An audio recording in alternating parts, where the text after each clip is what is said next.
اسپرا نے آگے بڑھ کر تیمیا کا سیل پکڑ لیا مگر گھبرا کا واش روم کی جانب دیکھا جہاں سے پانی کے گرنے کی آوازیں آ رہی تھی۔ اس نے دھڑک دل کے ساتھ موبائل آن کرتے وہ بغیر پاس ورڈ مانگے کھل گیا۔ وہ سیل لے کر دبے قدموں سے اپنے کمرے کی جانب چلی گئی۔ وہاں پہنچ کر اس نے اپنے ناول والی کتاب اٹھائی اور اس میں سے دانش کا دیا ہوا نمبر نکال لیا۔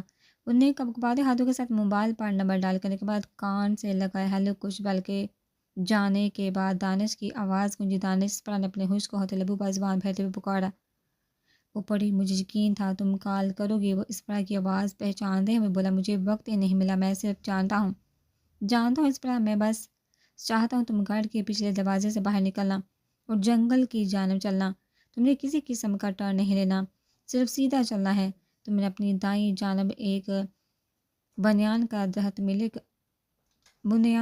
ملے گا۔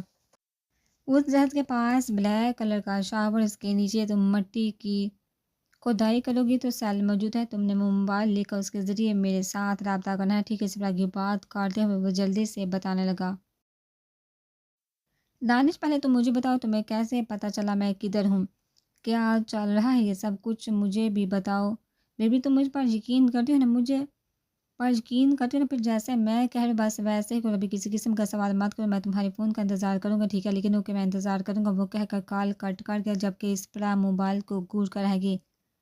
پھر اس نے دل سے موبائل سے نمبر ڈیلیٹ کیا، پھر کال ہسٹری چیک مگر وہاں نمبر موجود نہیں تھا۔ وہ واپس سے دبے قدم چلتی تیمیا والے کمرے میں گئی، سیل سائڈ ٹیبل پر رکھتے، شکر ہے میں نے تیمیا کے باہر نکلنے سے پہلے رکھ دیا سیل واپس۔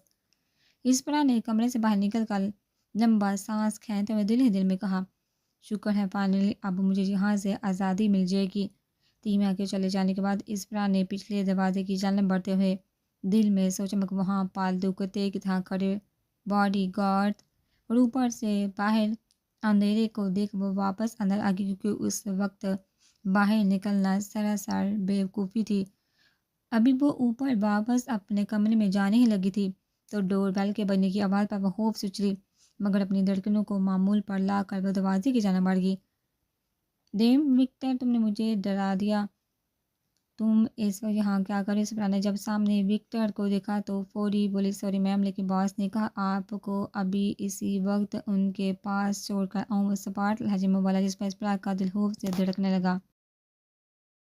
اس وقت اسپرا نے پریشانی سے پوچھا، جی میم یہی حکم ہے۔ اوکے تم ویٹ کرو، میں کوٹ پہن کر آتی ہوں، اسپرا کہہ کر اپنے کمرے میں گئی اور کوٹ پہن کر نیچے آ گئی۔ کچھ ہی دیر میں وہ وکٹر کے ساتھ کاسینو کی عمارت کے سامنے کھڑی تھی۔ وکٹر نے کچھ کوٹ ڈال کے تو دروازہ کھل گیا اور وہ دونوں اندر داخل ہو کے وکٹر خاموشی سے آگے آگے چلنے لگے جبکہ اسپرا اس کے پیچھے قدم بڑھانے لگی۔ ایلیویٹر میں جا کر وکٹر نے کچھ بٹن دبائے تو لفٹ نیچے کی جانب 1 فلور پر جانے لگی۔ اسپرا نے سوالیہ نظروں سے وکٹر کی جانب دیکھا، جا بلودا گیراج، اس لیے تم نے ایک کے بعد کئی اور ڈیجٹس دبائی؟ اسپرا نے سوتے ہوئے پوچھا، یہ نیچے کی جانب جانے کا کوڈ ہے۔ وہ سکون سے بولا، اس طرح کے اور کتنے فلور ہیں؟ اسپرا نے وکٹر کی جانب دیکھتے ہوئے پوچھا، صرف یہی ہے۔ اس کے بعد لفٹ کھلی اور وہ دونوں ایک کمرے میں داخل ہو گئے جو ارحم کے آفس کی طرح لگ رہا تھا جیسا بالکل گھر میں موجود تھا جہاں اسپرا جب گھر میں حملہ ہوا تھا تو علی کے ساتھ گئی تھی۔ بالکل ویسے ہی شیلف نما دیوار دھکیل کر وہ آگے بڑھ گئے۔ ایسی جگہ پر بلانے کا کیا مقصد ہے؟ کہیں ارحم کو دانش کے بارے میں پتہ تو نہیں چل گیا؟ کافی وقت سے ارحم نے مجھے ٹارچر نہیں کیا، اس کا یہ مطلب نہیں وہ کرنا بھول گیا ہے؟ کہیں دانش نے واپس آ کر سوئے ہوئے شیر کو جگا تو نہیں دیا؟ اسپرا میم ہمیں چلنا ہے پلیز چلیے۔ وکٹر کی آواز اسے خیالوں کی دنیا سے حقیقت میں لے جہاں وہ سیڑھیوں کے سامنے کھڑی تھی۔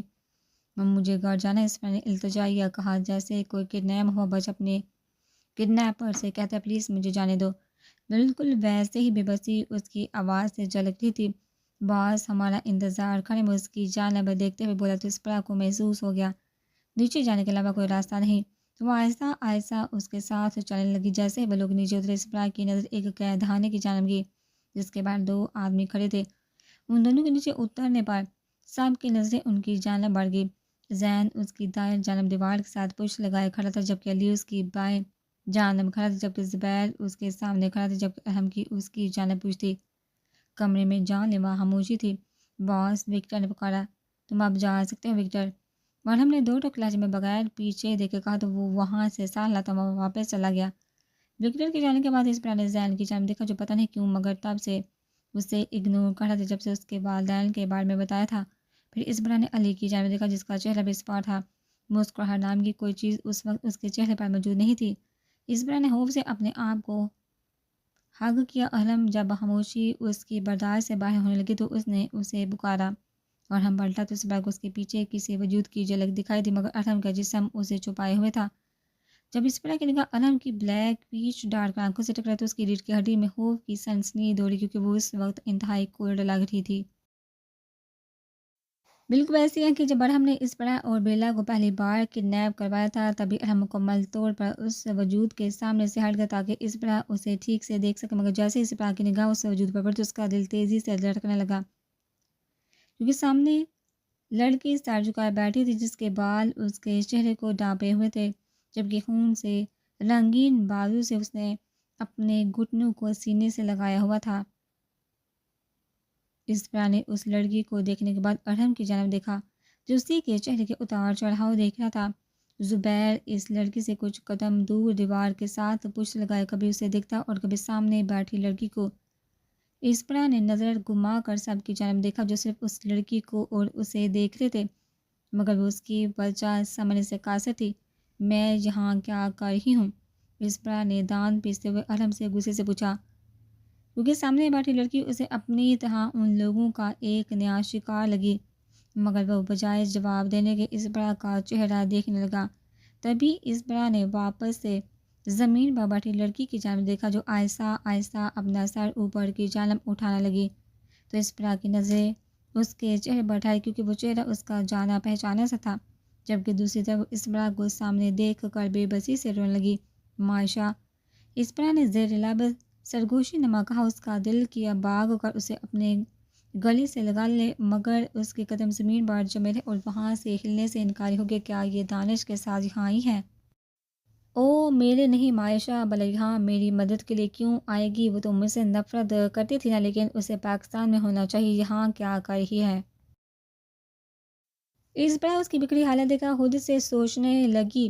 اس وقت معائشہ اسے وہ وقت یاد دلانے لگی جب ہم نے شروع میں اسے کڈنیپ کروایا تھا، تم نے اس کے ساتھ کیا کیا؟ ہم اس پر نرمی سے پوچھے مگر اب وہ اسے دیکھنے کی بجائے معائشہ کو دیکھنے لگا جس پر کچھ آنسو اس پر کی آنکھوں سے نکل کر اس کے گال چومنے لگے۔ میں تم سے کچھ پوچھ رہی ہوں، سنائی نہیں دے رہا؟ اس دفعہ وہ چیختے ہوئے بولی لیکن اس کے باوجود جب ارحم کی جانب سے خاموشی رہی تو ہمت کر کے معائشہ کی جانب بڑھ گئی، اسے اپنے گلے لگا لیا جس سے معائشہ کی آنکھیں اور تیزی سے بھیگنے لگی۔ میرے خیال میں اتنا ملنا کافی ہے، زبیر نے اس بڑا کا بازو پکڑ کر معائشہ سے دور کرتے ہوئے سختی سے کہا لیکن وہ اگنور کر کے واپس سے اس کی جانب بڑھی جو اپنا وجود خود میں چھپانے کی کوشش کر رہی تھی۔ میں نے کہا نا اتنا کافی ہے، زبیر نے اس بڑا کو ہاتھ سے پکڑ کر پیچھے کی جانب دھکیل کر سلگتے ہوئے لہجے میں کہا۔ اس بڑا نے نظر اٹھا کر ارحم کی جانب دیکھا جو جلتی نظروں سے زبیر کی جانب دیکھ رہا تھا جو واپس سے دیوار کے ساتھ پشت لگائے کھڑا تھا۔ Touch her again and I will break your neck, Arham نے سکون سے کہا مگر اس کے لہجے میں وارننگ نمایاں تھی۔ یا آف کورس، زبیر نے لب چباتے ہوئے کہا۔ تمہارا باس کون ہے؟ ارحم نے زبیر کی بات کو انسنا کرتے ہوئے واپس سے معائشہ کی جانب دیکھتے ہوئے پوچھا۔ وٹ؟ تم اس سے یہ کیوں پوچھ رہے ہو؟ یہ ایسی حالت میں کیوں ہے؟ اس بڑا نے واپس سے معائشہ کی جانب دیکھتے ہوئے ارحم سے غصے سے پوچھا۔ جب ہم نے اس گھٹیا انسان کو ٹریک کیا جس نے ہمیں اس دن اپنا گلا کاٹنے سے پہلے وارننگ دی تھی تو اس کے گھر میں پہنچ کر پتہ چلا یہ اس آدمی کے ساتھ رہ رہی ہے۔ زین نفرت سے معائشہ کی جانب دیکھتے ہوئے بتانے لگا کیا تم لوگ سب کے سب پاگل ہو گئے ہو؟ معائشہ کا اس سب سے کوئی تعلق نہیں ہو سکتا، صرف ایک غلط فہمی اور تم لوگ وہ جانتی ہیں۔ اور ہم نے اس بڑا کی بات درمیان میں کاٹتے ہوئے کہا نہیں وہ میری دوست ہے، وہ نہیں، میں نے کہا نہ وہ جانتی ہے۔ اور ہم نے پلٹ کر اپنی پیچ ڈارک بلیک آنکھیں اس بڑا کی براؤن آنکھوں میں گاڑے ہوتا ہے لہجے میں کہا جس پر اس بڑا خوف سے خود میں سمٹی کیونکہ شاید اب وہ ارحم کے نرم لہجے کی عادی ہونے لگی تھی۔ غلط فہمی؟ زبیر نے آبرو اچکایا۔ اسی کا وہ آدمی تھا جس نے ارحم کو اس پارٹی میں دھمکی دی اور تم کہہ رہی ہو محض غلط فہمی ہے؟ زبیر نے معائشہ کی ٹانگ پر کک مارتے ہوئے کہا جس پر وہ تکلیف سے چیخی۔ اس بڑا نے آگے بڑھ کر معائشہ کو پکڑنا چاہا مگر علی نے اس کے سامنے آ کر راستہ بلاک کر دیا۔ اسے دوبارہ ہاتھ لگانے کی کوشش مت کرنا، بدتمیز انسان، اسپرا نے علی کو پیچھے کرتے ہوئے زبیر کی جانب دیکھتے ہوئے غصے سے کہا، منہ بند کرو، یہ لوگ تمہیں حاصل کرنا چاہتے ہیں، تمہاری وجہ سے ہم لوگوں کو یہ مصائب برداشت کرنے پڑ رہی ہے۔ پتہ نہیں میری بیسٹ فرینڈ کو تم میں کیا نظر آ گیا جو تم ہم سب کے درمیان لے آئے۔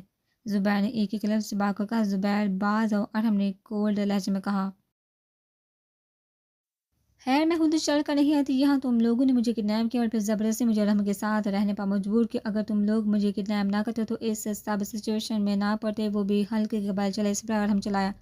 وہ جو تب سے سب نرمی سے ہینڈل کرنے کی کوشش کرا تو اس کی نرمی کہیں کھڑکی سے کود کر باہر جا گری۔ وہ کولڈ اور بلینک نظروں سے اسبرا کی آنکھوں میں دیکھنے لگا، جبکہ اسبرا بھی بغیر پلک جبکہ اس کی جانب دیکھنے لگی، کیونکہ اسے بھی اپنے کہے الفاظ پر کوئی افسوس نہیں تھا۔ ارحم نے اس کی آنکھوں میں دیکھتے ہوئے غصے سے اپنی مٹھیاں باندھ کر کے کھولی اور اسے دیکھتے ہوئے 2 قدم عائشہ کی جانب چلا اور زمین کی جانب جھک کر اس کے بال اپنی مٹھی میں جگڑ کر اس کا روح اوپر کی جانب گیا اور پھر زور سے اس کا سر فرش پر دے مارا، جس سے اسبرا اور ماشا کے منہ سے ایک سانس چیخ نکل گئی۔ ارحم نے اسبرا کی براؤن آنکھوں میں دیکھتے ہوئے یہ عمل واپس سے دہرایا۔ اس سے پہلے وہ بھاگ کر ان دونوں کے قریب پہنچی۔ ارحم نے علی کی جانب اشارہ کیا جو آگے بڑھ کر اس کا بازو تھام گیا۔ ارحم نے ماشا کے بال چھوڑ کر اسے گردن سے پکڑا اور آہستہ آہستہ زمین سے اوپر کی جانب اٹھانے لگا، جس پر ماشا کو سانس لینے میں دقت ہونے لگی۔ ارحم مت کرو پلیز، اس سے جانے تو اس پر علی سے اپنا آپ چھڑوانے کی کوشش کرتے ہوئے التجائیہ کہنے لگی، جبکہ اس کی آنکھوں سے آنسو واپس سے بہنے لگے۔ زین زین پلیز کچھ کرو، زین ارحم کو منع کر، وہ مر جائے گی۔ زین اسپرا نے پلٹ کر زین کو پکڑا جو حیرت سے اس کی جانب دیکھ رہا تھا۔ تبھی ارحم نے جھٹکے سے ماشا کو نیچے کی جانب پھینک دیا، جس سے اس کی پشت دیوار کے ساتھ لگی، مگر وہ اس درد کو نظر انداز کر کے زور زور سے کھانسنے لگی اور جتنی ہو سکے اتنی آکسیجن اپنے اندر لے جانے کی کوشش کرنے لگی کہ یہ کسی کے لیے کام کر رہی ہے جو تم تک پہنچنا چاہ رہے۔ ارحم نے اسبرا کی جانب انگلی اٹھائی تاکہ مجھے نقصان پہنچا سکے، تمہارے لیے بہتر تم کچھ وقت بعد جب یہ نارمل ہو اس سے سچ باہر نکل پاؤ، ورنہ میں اگلی دفعہ اس کی دھڑکنوں کو روکنے میں پل بھی نہیں لگاؤں گا، ابھی چھوڑ ہوں صرف تمہارے لیے، ارحم کہہ کر کمرے سے نکل گیا، جبکہ زبیر بھی اس کے پیچھے چلا گیا۔ تبھی علی نے اس کا بازو چھوڑا تو وہ بھاگتے ہوئے ماشا کے ہاتھ سے لانے لگی جو درد سے کرا رہی تھی۔ چلو اٹھو، نکلنا ہے یہاں سے، علی نے ماشا کو بازو سے پکڑ کر اٹھاتے ہوئے کہا، مگر تکلیف سے اسے چلنا مشکل ہونے لگا تو علی اور اسپرا نے اسے سہارا دیا تو وہ اوپر کی جانب آہستہ آہستہ چلنے لگے۔ لفٹ کے قریب جا کر زین نے کوڈ ڈال کے تو وہ چاروں اس میں داخل ہو گئے اور جلدی وہ سب ایک کمرے میں موجود تھے، جہاں اسپرا نے ماشا کو احتیاط سے بیڈ پر لٹا دی، جب اسپرا نے علی کو کہا کہ ارسل کو کال کر کے یہاں بلائے تاکہ ماشا کی مرہم پٹی ہو سکے، جس پر علی نمبر ڈال کر کے کمرے سے باہر نکل گیا۔ ویسے تم لوگوں کے ساتھ ہر مسئلہ کیا ہے، پہلے انسان کو ٹارچر کرتے ہو پھر ڈاکٹر کو بلا کر علاج بھی کرواتے ہو۔ اسپرا نے زین کی جانب دیکھتے ہوئے تلخی سے کہا، جو سن کر انسنا کر تماشا کی جانب دیکھنے لگا جو آنکھیں بند کیے لیٹی ہوتی۔ میں تم سے بات کر رہی ہوں، اسپرا نے اس کے سامنے کھڑے ہو کر گھورتے ہوئے کہا۔ وہ تمہاری دشمن ہے، پھر تم کیوں اسے دوستوں کی طرح گلے لگا رہی ہو؟ زین نے نرمی سے پوچھا، ماشا میری کبھی دشمن نہیں تھی، ہم دونوں بچپن سے گہری دوستی تھی، مگر پتہ نہیں اچانک سے اسے کیا ہو کر مجھ سے نفرت کرنے لگی۔ اسپرا نے ماشا کی جانب دیکھتے ہوئے سانس کھینچ کر کہا، جس پر زین خاموش رہا، تم لوگوں نے اسے کہاں سے ڈھونڈا؟ میں نے تمہیں بتایا بھی تھا، اس آدمی کا پیچھا کرتے ہوئے اسے پایا ہے، لیکن کیوں؟ اسپرا نے سینے پر بازو باندھی، کیونکہ اس سے ماشا کی حالت اب مزید دیکھی نہیں جاتی، جس کی رنگت زرد مال ہو رہی تھی۔ کیا مطلب ہے؟ کیوں؟ ہم نہیں جانتے یہ سب لوگ کون ہیں، ان کا مقصد تم تک پہنچنا ہے، تمہیں نقصان بھی پہنچا سکتے ہیں۔ زین نے دانت پیستے ہوئے کہا، ماشا مجھے کبھی نقصان نہیں پہنچا سکتی، ہاں ٹھیک ہے، وہ چھوٹی موٹی مشکلات میرے لیے پیدا کرے گی، مگر مجھے کبھی ضرورت سے زیادہ ٹارچر نہیں کرے گی۔ اسپرا نے زین کی جانب دیکھتے ہوئے کہا، ساتھ اس کے ذہن میں یونی والا وہ واقعہ گھومنے لگا جب ماشا نے اس کی کیمسٹری کے نوٹس اپنی لپسٹک اور مسکارے کی مدد سے خراب کر دیے تھے۔ یہ تم یقین کے ساتھ نہیں کہہ سکتی، ہو سکتا ہے وہ تم نقصان پہنچائے، ہم اور تم کچھ نہیں کہہ سکتے، اور ہم اسے اب تک مار چکا ہوتا اگر اس سے یہ پتہ نہ چلتا کہ تم اسے جانتی ہو، انہیں صرف تمہاری وجہ سے اسے چھوڑا۔ اسپرا وہ تفصیل سے بولا، اسے جانے دو پلیز۔ اسپرا نے التجا کہا، بے وقوف مت بنو اسپرا، اور ہم نے جیسا کہا ہے بالکل ویسا کرو، تم نہیں جانتے ارحم کا روپ کس قدر بھیانک بھی ہو سکتا ہے، وہ اس لڑکی ماشا کو سکون سے مرنے بھی نہیں دے گا۔ اس لیے اس کی حالت پر رحم کا اور اس کے منہ سے سانپ نکلوا وہ سرد مہر سے کہہ کر زور سے دروازہ بند کر کے نکل کر، جس کی وجہ سے ماشا کی بند آنکھیں خوف سے جھٹکے سے کھل گئی۔ ریلیکس صاحب ٹھیک ہے، اس پر نے جلدی سے آگے بڑھ کر کہا، جس سے وہ اپنی آنکھیں واپس سے موند گئی۔ جب ماشا کی حالت تھوڑی سنبھلی تو اسے واپس سے اس ڈارک کے کمرے میں بند کر دیا گیا۔ اس پر نے کافی احتجاج کی، جسے ہم نے سختی سے رد کر دیا اور حکم دیا کہ اگلے 3 دنوں تک اگر اس کے منہ سے سچائی نہ نکلوائی تو پھر جو وہ کرے گا گیلا نہ کیا جائے، جس کی وجہ سے اس پر دونوں سے مسلسل ماشا کے پاس جس کی وجہ سے اس پر 2 دنوں سے مسلسل ماشا کے پاس جا رہی تھی، مگر وہ اسے کچھ بتا ہی نہیں رہی تھی، اور آج اس کے پاس آخری دن تھا۔ پلیز ماشا، اگر کچھ بتاؤ گی نہیں تو خود کو موت کے منہ میں لے جاؤ گی، اس پر نے پریشانی سے اس کے برابر بیٹھتے ہوئے کہا۔ میں کچھ نہیں جانتی ہوں بڑی، ماشا نے کپ کپاتے ہوئے لہجے میں کہہ کر آگے بڑھ کر اس پر کو گلے سے لگا لیا، جس کی وجہ سے اس پر کے دل میں درد اٹھا۔ مجھے بتاؤ ماشا، تم وہاں کیا کر رہی تھی، یہاں تک کہ تم اس ملک میں ہی کیا کر رہی ہو؟ اسبرا نے نرمی سے پوچھا۔ میں نہیں جانتی اسبرا، میں چاہتی ہوں تم بس واپس آ جاؤ، سوری ہر اس چیز کے جو میں نے تمہارے ساتھ کیا، ماشا نے سسکتے ہوئے کہا۔ کوئی بات نہیں، چپ ہو جاؤ۔ اسبرا نے اس کے سامنے رومال بڑھایا، جس سے ماشا نے تھم کر اپنی آنکھیں خشک کی۔ تو تم اور تمہارے والدین سب اچانک غائب ہو گئے؟ پولیس نے بہت ڈھونڈا مگر کچھ بھی نہیں ملا، ہم سب بہت پریشان تھے۔ پھر ایک دن دانش غائب ہو گئے، جس کی وجہ سے اس کے والدین بہت پریشان تھے۔ اگلے دن انہیں دانش دروازے کے سامنے خون میں نہایا ہوا ملا، جس کی ایک ٹانگ ٹوٹی ہوئی تھی۔ اپنے بیٹے کی یہ حالت دیکھ کر وہ دونوں ہی بہت تکلیف میں تھے، جس پر اسبرا کی آنکھوں سے شرمندگی کی وجہ سے آنسو ٹوٹ کر گرنے لگے۔ دانش نے گھر آ کر کچھ بھی بتانے سے انکار کر دیا، جس کی وجہ سے پولیس اس بارے میں کوئی ایکشن نہیں لے پائی، اور کالونی کے لوگ بھی اس حادثے کے بعد خوف زدہ رہنے لگے۔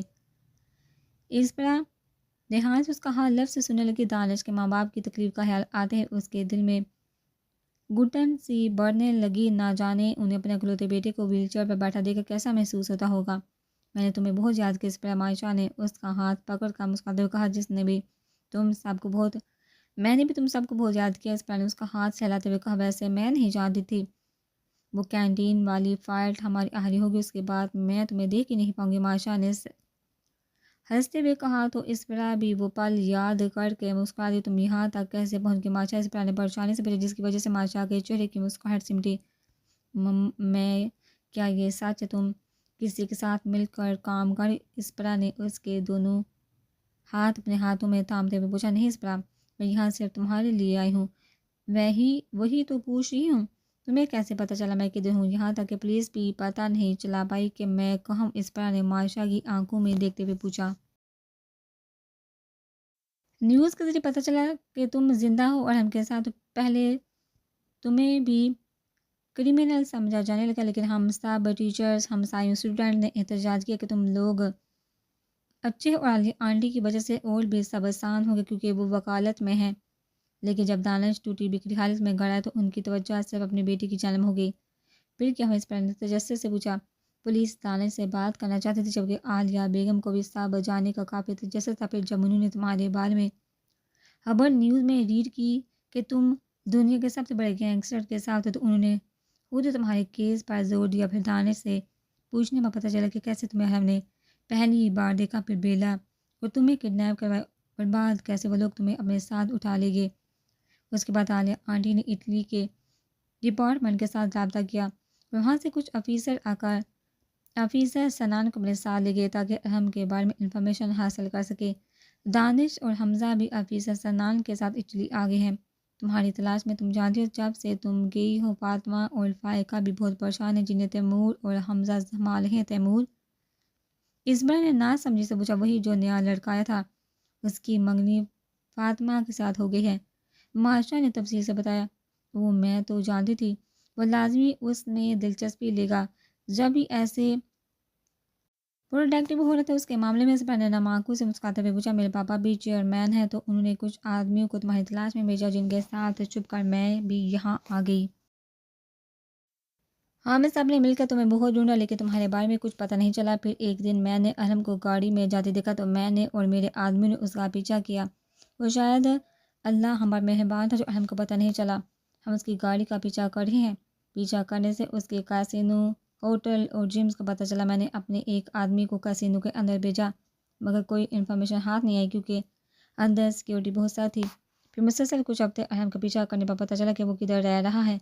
ایک دن ہم لوگوں نے پلان بنا کر تمہیں وہاں سے بھگانے کی کوشش کی، لیکن وہاں سے ایک آدمی نکلا جس پر مجبوراً ہمیں گولی چلانی پڑی۔ ہم لوگ پچھلے حصے سے گاڑ میں داخل، مگر تم دونوں کا ہی نام منشان نہیں تھا۔ معاشرہ کے بعد اس بار کے ذہن میں علی والا واقعہ گما۔ جب وہ گاڑ فال رکھنے آیا تو حملہ ہوا تھا، لیکن ارحم نے کہا تھا آدمی فال حاصل کرنے آئے تھے۔ اس پر نے ناسمجھی سے اس کی جانب دیکھا۔ کیسی فال؟ ہم لوگ صرف تمہارے لیے آئے تھے، معاشرہ نے اس سے نظریں ملائے بغیر کہا۔ وہ تو گائز، مطلب تم لوگوں نے واپس سے پارٹی پر حملہ کیا اور وارننگ دی؟ اس پر نے البرٹ والی پارٹی یاد کرتے ہوئے پوچھا۔ ہاں، ہم لوگوں نے دھمکی دی تاکہ ارحم کو کمزور کر کے اس کے غیر قانونی کاموں کا پتہ لگوا سکے اور تمہیں یہاں سے اپنے ساتھ لے جا سکے۔ اس کی شپمنٹس بھی ہم نے پکڑی اور پولیس کے حوالے کر دی۔ مطلب تم سب لوگ یہاں مجھے بچانے آئے ہو؟ اس پر کو سمجھ ہی نہیں آ رہا تھا اور کیا کہا۔ ہم سب تمہارے لیے آئے ہیں، اس نے نم آنکھوں سے کہا۔ میم، وکٹر نے اسے پکارا۔ میم بولو۔ بولا ہمارے جانے کا وقت ہو گیا ہے۔ وہ اس پر لہجے میں بولا اوکے چلتے ہیں۔ اس پر نے کہا مگر وہاں سے 1 انچ بھی نہیں ہلی۔ تم یہ سب جا کے اسے بتا دو گی؟ صحیح کہہ رہی ہوں نا؟ معاشرہ نے اداسی دیوار کے ساتھ پوچھ لگاتے ہوئے کہا کوئی بات نہیں، جاؤ جا کر بتا دو۔ جب اس پر خاموش رہی تو وہ آنکھیں بند کرتے ہوئے بولی جس میں اس پر اپنے دل پر ہزاروں من کا بوجھ لے کر باہر قدم بڑھانے لگی۔ میرے پاس اور کوئی چارہ ہے کیا؟ اگر میں نام بھی بتاؤں ہو سکتا ہے ارحم اب تک جان گیا ہو۔ میرے ارد گرد اتنا کچھ ہو گیا اور مجھے پتہ ہی نہیں۔ اگر ارحم اب تک نہیں جانتا اور میں جا کے اسے بتا دوں تو وہ یقیناً اپنے آدمیوں کو میرے ہوم ٹاؤن بھیجے گا اور میرے لوگوں کو نقصان پہنچائے گا جو میں ہونے نہیں دوں گی۔ اگر اس دفعہ ارحم کو دانش اور باقی سب لوگوں کا پتہ چل گیا، مجھے ڈر وہ انہیں زندہ واپس بھی جانے دے گا۔ اس پر خوب سے خود سے سوچنے لگی میں اتنی پاگل کیسے ہو سکتی ہوں؟ اس شخص کے ساتھ جینا شروع کر دیا ہے جس کی وجہ سے میرے سب اپنے مشکل میں ہیں۔ میں نہیں جانتی میرے والدین کس حال میں ہے۔ دانش کی زندگی میری وجہ سے تباہ ہوگی اور اسے اس حالت میں دیکھ کر اس کے والدین کا جینا بے حال ہے۔ فاطمہ فائقہ بھی مجھے لے کر اس قدر پریشان ہے، اوپر سے فائقہ کا نہ جانے کیا حال ہوگا۔ یہ سوچ کر کہ حمزہ ٹھیک ہو جو مجھے بچانے دانش کے ساتھ یہاں موجود ہے، معاشرہ میری وجہ سے موت کے کنویں تک پہنچ گر جانے اس کے ماں باپ کا کیا حال ہوگا جب انہیں اپنے اکلوتی اولاد کی حالت کا پتہ چلے گا۔ یہ سب لوگ سب کے سب میرے لیے اپنی جان ہتھیلی میں لیے ہوئے ہیں تاکہ مجھے اس دنیا سے اپنی دنیا میں واپس لے جا سکے۔ دوسری طرف ایک میں ہوں جو یہاں ان لوگوں میں سب بھول کر واپس سے ہنسنے مسکرانے لگی ہوں۔ بھول گئی تھی کہ ارحم نے کس قدر بے رحمی سے سب مجھ سے چھین لیا تھا۔ میں تمہیں کبھی معاف نہیں کروں گی۔ میں چلی جاؤں گی اپنی دنیا میں، کبھی لوٹ کر واپس نہیں آؤں گی۔ ارحم تمہارے پاس بالکل نہیں آؤں گی۔ تم ماسٹر ہو، کریمنلز کی دنیا کے بادشاہ جس نے جانے کتنے لوگوں کو موت کے گھاٹ اتارا ہے۔ وکٹر کے بعد اسے حال کی دنیا سے حقیقت میں بٹھا جو گاڑی کا دروازہ کھولے کھڑا تھا۔ اس پر جلدی سے گاڑی سے نکل کر گھر میں داخل ہوگی اور بغیر جہاں وہاں دیکھے سیدھا واش روم میں جا کر کولڈ شاور لیا تاکہ ذہن میں چلتے طوفان کو روک سکے۔ اس پر شاور لے کر باہر نکلی تو اس کی نظر ارحم پر پڑی جو لیپ ٹاپ پر کچھ کام کرنے میں مصروف تھا۔ مجھے ہر پلان دھیان سے بتانا ہوگا۔ ارحم کو کبھی بھی لائٹلی نہیں لینا چاہیے۔ جو کسی بھی گڑبڑ کو سیکنڈ میں سمجھ جائے گا۔ میرا ایک بھی غلط قدم میرے ساتھ ساتھ سب کی جان مشکل میں ڈال سکتا ہے۔ ارحم مجھ پر یقین کرنے لگا ہے تبھی میں اس ڈارک روم میں معاشرہ کے ساتھ اکیلی تھی۔ مجھے یہ یقین ہی یہاں سے نکلنے میں مدد کرے گا اور میں 2 پل کے لیے بھی شرمندگی محسوس نہیں کروں گی۔ ارحم تمہارا یہ یقین توڑنے میں اس پر بالوں میں کنگھی کرتے ہوئے مرر سے ارحم کو دیکھتے ہوئے خود سے بڑبڑانے لگی۔ ارحم تم نے اپنی ذات کا ایک الگ رنگ مجھے دکھا ہے جس کے لیے میں تمہارا شکر گزار ہوں۔ میں تمہاری شکر گزار ہوں، لیکن میں کوئی آسمان سے گری ہوئی اینجل نہیں جو تمہیں اس سیاہ دنیا سے نکال کر راہ راست پر لے آئے گی۔ میں ایک عام معمولی انسان ہوں جو جلد واپس سے دانش اور باقی سب کے پاس لوٹ جائے گی اور میں کل ہی وہ فون بھی حاصل کر لوں گی جس کا مجھے دانش نے کہا تھا۔ وہ خود سے عہد کرتی ڈریسنگ سٹول سے اٹھ گئی اور پلٹ کر ارحم کی جانب دیکھا جو لیپ ٹاپ سے نظر اٹھا کر اسی کی جانب دیکھ رہا تھا۔ اس پراگ کو دیکھتے ہوئے اس نے لیپ ٹاپ بند کیا اور اپنے قدم اس کی جانب بڑھائے اور ہم اس سے 1 انچ کے فاصلے پر رک گیا تو اس پر نے نظر اٹھا کر اس کی جانب دیکھا جو انتہائی پیارا لگ رہا تھا۔ وہ اسے کمر سے پکڑ خود کے قریب کر گیا جس سے اس برا قدر زور و شور سے دھڑکنے لگا۔ اس نے ایک ہاتھ آگے بڑھا کر اس برا کے گیلے بالوں کو گردن سے پیچھے کیا، وہاں اپنے دہکتے ہوئے لب رکھ دیے جس سے اس برا کا پورا وجود اس کے لمس سے کپ کپایا۔ ساتھ ہی اس نے اس کے بالوں میں اپنا چہرہ چھپایا. You smile fresh and divine. وہ سرگوش نما بول کر اس کے کان کے لو چوم گیا، جس سے اسپرا نے دھڑکتے دل کے ساتھ سامنے دیکھا جہاں ہم ستاروں کی مانند چمکتی آنکھوں سے اسے ہی دیکھ رہا تھا.